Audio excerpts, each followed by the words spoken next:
Ladies and gentlemen, look what we have here. Look what we have here. Chelsea are planning talks with Conor Gallagher over his Stamford Bridge future as he heads towards the final 18 months of his deal. We need to definitely talk about this and quite a few other news that's been floating around. Let's go.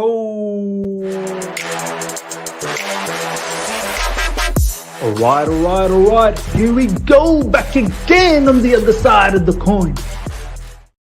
All right, welcome back to the other side of the coin, ladies and gentlemen. First up, Conor Gallagher. Conor Gallagher's contract is coming to an end in about 18 months' time. So there is conversations in regards to a contract extension. Now, look,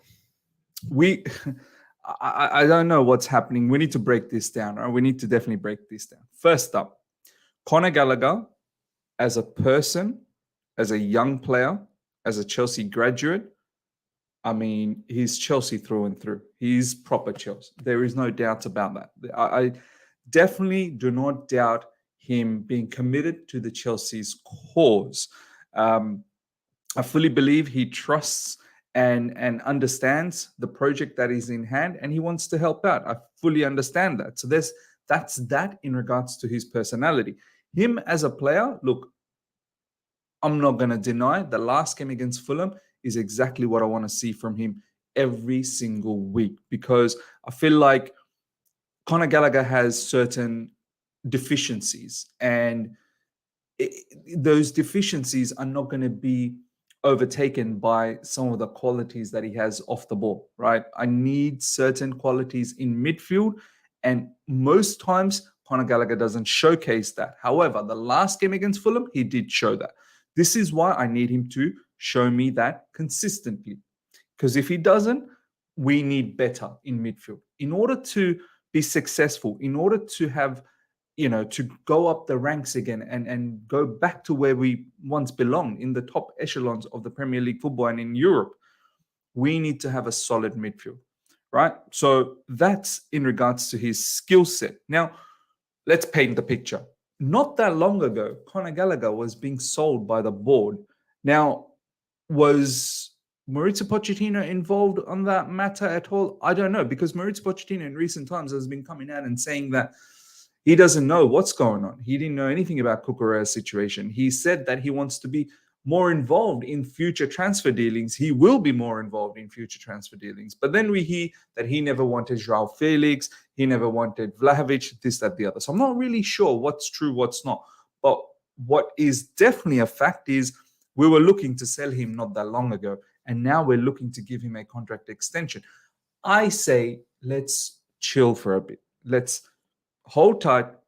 Let's see exactly what Conor Gallagher can give us over the next few fixtures after the international break. It's an absolute madness.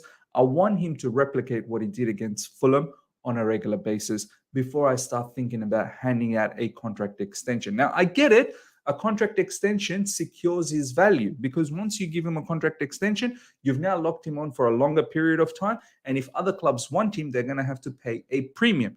A shorter, length in contract, as he's only got 18 months and it's only going to get shorter and shorter by the time January comes around, his price will devalue. I fully understand that. And if anyone says, but if you give him a contract extension, like, how do you get rid of him? Well, we got rid of a lot of players that we ended up giving contract extensions to. We gave contract extension to Lewis Hall, I believe, and he's gone. We gave contract extension to Chalobah, and most likely he's going to be gone as well. So I'm not worried about that. What I am saying is that let's wait, let's chill a little bit and actually suss this out, because there are other midfielders that are going to come into play.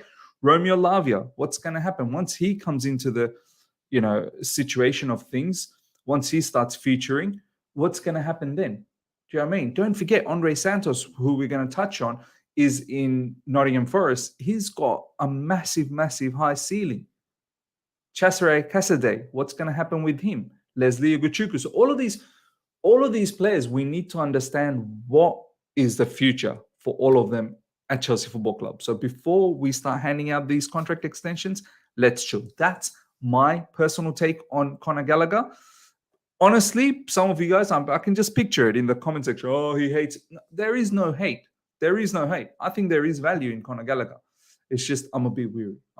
Let me know in the comment section what you lot think about this situation with Conor Gallagher's contract extension. Would you just give him a contract extension right now? Let me know. Let me know in the comment section.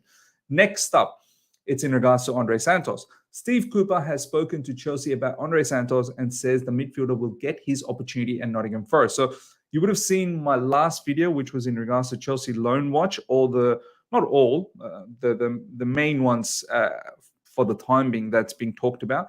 Do check that latest video out that dropped probably about 12 hours ago.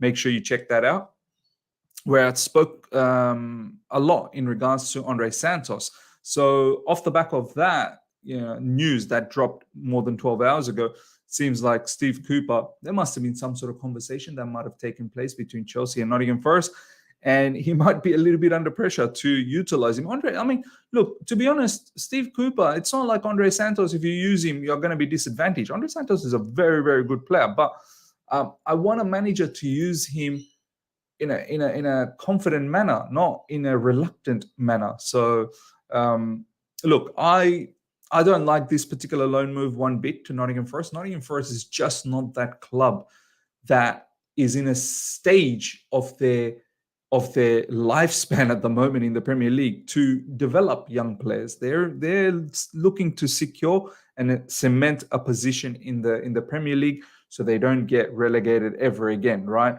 Right now, they're not in the business of developing youth players. So, and they've got a plethora of players. It's a bloated squad, much like Chelsea's bloated squad of last season. Nottingham Forest manager Steve Cooper on Andre Santos, he's been very good. He's obviously a really good young player. I had a really good chat with Chelsea about him this week. I didn't realize some stuff had been written about him. Now, I don't know what he means about that. Some stuff has been written about him on media, or some stuff has been written about him in the contract. I don't know.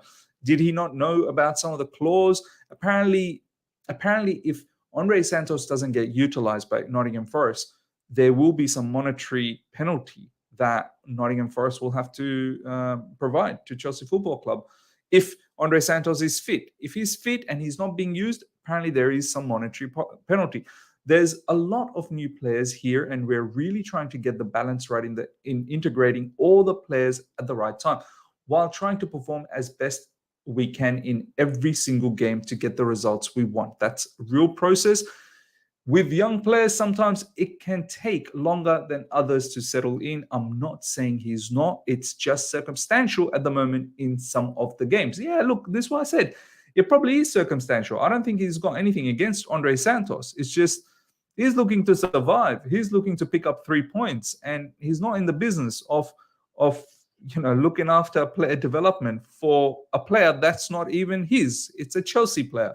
So I completely get it. I completely get that it is somewhat circumstantial. Now, next up, ladies and gentlemen, Reece James steps up his recovery from injury. Here he is pictured in training, which is great news. Look, he's going to serve a one-match ban in the upcoming match against Burnley. He wasn't going to feature for that anyway. So that's fantastic. He can rest up. He can keep training. And hopefully after the international break, we start seeing Reece James. It's very important. Look, I know some of us might be thinking, look, we've got Malo Gusto, we've got now Cucurella as well. What doesn't matter? But it is important to have your captain be as much available as he can be. And it's, for Reece James's sake as well, for his future at Chelsea Football Club. If he's never available, what's the point? So I'm looking forward to him coming back. A fit Reece James, a fully fit Reece James with the skill set that he has, the ability to score goals from the right side and provide assists, a different dimension to our attack, is going to go a long way. Honestly, it's going to go a long way. So for me, ladies and gentlemen, this is very, very important that he's coming back. And I hope this time around, he doesn't get injured. I just truly hope all his injuries are behind him. Next up, ladies and gentlemen, Mykhailo Mudryk also trained, which is fantastic news. Something's about to happen, man. I feel like this player is about to explode. He's on the verge of exploding. You got the manager believing in him. You got the player working hard. both of them coming together, and now he scored that goal against Fulham as well. Hopefully he features against Burnley. I truly hope he doesn't miss out on the Burnley match. And he kicks on, So very, very excited about that. Mudryk Caicedo trained as well, so more good news. Hopefully he should be available for the Burnley game as well. And we're looking to perhaps have a very same lineup as the one that we had for Fulham. Pick up 3 points against Burnley. Very, very important to finish things off before the international break. Last but not least, ladies and gentlemen, Chelsea can spend big again in January if they wish, having agreed a cash injection from Aries management worth 415 million, but outgoings will still be important as well. This coming from Ben Jacobs. Look, I thought this money was going to be used for stadium redevelopment. Well, partly, obviously, we need more money for stadium redevelopment, but I thought partly this will be used for stadium redevelopment. Look, I don't want us to go mad in the January window. Honestly, I don't. No more extra players needed. If you are looking for something, it's probably just a striker. But once again, I would wait and see how Nicholas Jackson and Armando Broja does up until January. If they absolutely blow up, then I wouldn't even worry about another striker. But if they don't and it's not working out, that's the only position I'd be looking at. There's no need to get 3, 4, 5 players. No need at all. If anything, we probably need to get rid of a couple of players because they seem like they're surplus to requirements. So great that we've got money for January, but I did think this money was for stadium redevelopment. I honestly don't need Chelsea to go out there and just spend more and more and more. So yeah, ladies and gentlemen, that is pretty much it for today's segment of Chelsea News. Let me know how you felt about everything we spoke about, especially the Conor Gallagher contract extension situation. I would love to know what you guys have to say about that in the comment section.